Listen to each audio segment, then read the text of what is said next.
This has been out there for some time. This is not a new image. This has been out there several weeks at least. And Elon Musk tweeting last night, Tesla semi-truck unveil and test ride tentatively scheduled for October 26th in Hawthorne, that's Southern California. Worth seeing this beast in person. It's unreal.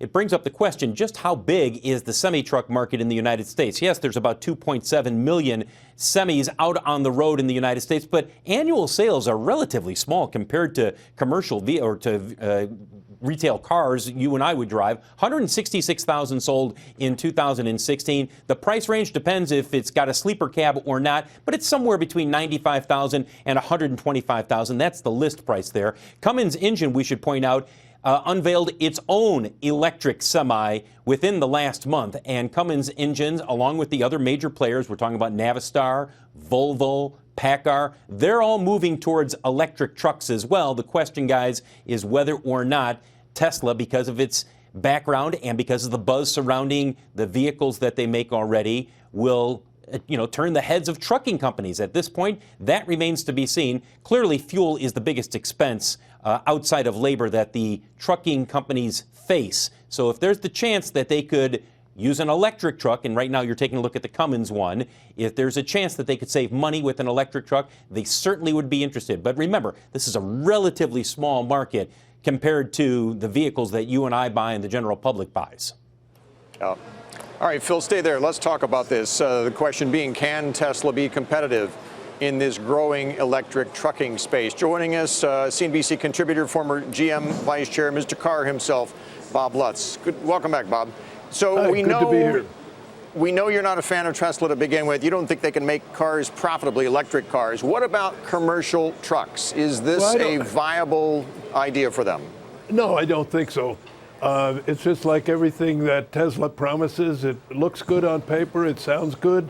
It greatly helps the stock valuation, and it prepares the ground for the next capital raise, which you and I both know is coming at the rate that they're burning through cash. So this is more show business. It'll undoubtedly work, but the real question is, can he meet everybody else's pricing? As Phil said, $90,000 to $120,000. That's about where Tesla sells their big sedans. And there's far more batteries. The biggest cost item, of course, in a semi or in any electric vehicle is the batteries. And those semis have huge amounts of batteries. At the price range of $90,000 to $120,000, I would guarantee you that he will not make money. And it'll be just like all electric vehicles up to now. They're offered, some people buy them, but nobody has made a dime on building and selling an electric vehicle to this date.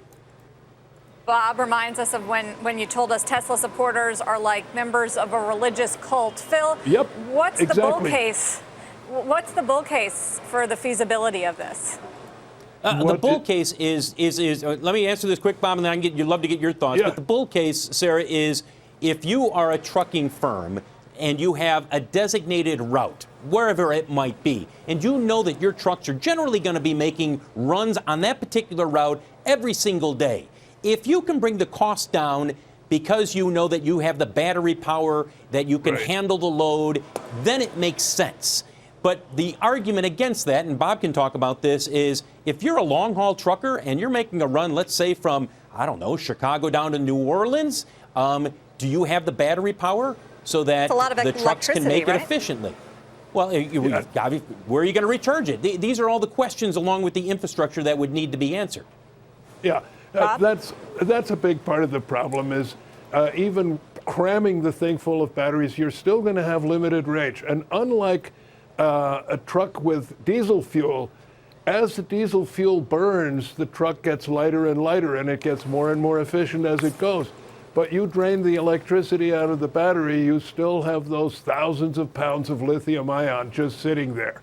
So Phil's right. On predictable routes, the same thing goes for buses, urban buses on known city routes. Sure, they can be made efficient, but the point is, folks, the trucking industry is not going to buy these things unless they save money doing so. These aren't people who are captivated by a vision or want to save the planet. These are people who operate by spreadsheets. And if you show them Okay. lower operating costs, then they'll be interested. But they've got to be interested without all the state and federal subsidies. The minute you start pouring all those subsidies at it, you're looking at a fake world where the government is supporting something inefficient. Hey there, thanks for checking out CNBC on YouTube. Be sure to subscribe to stay up to date on all of the day's biggest stories. You can also click on any of the videos around me to watch the latest from CNBC. Thanks for watching.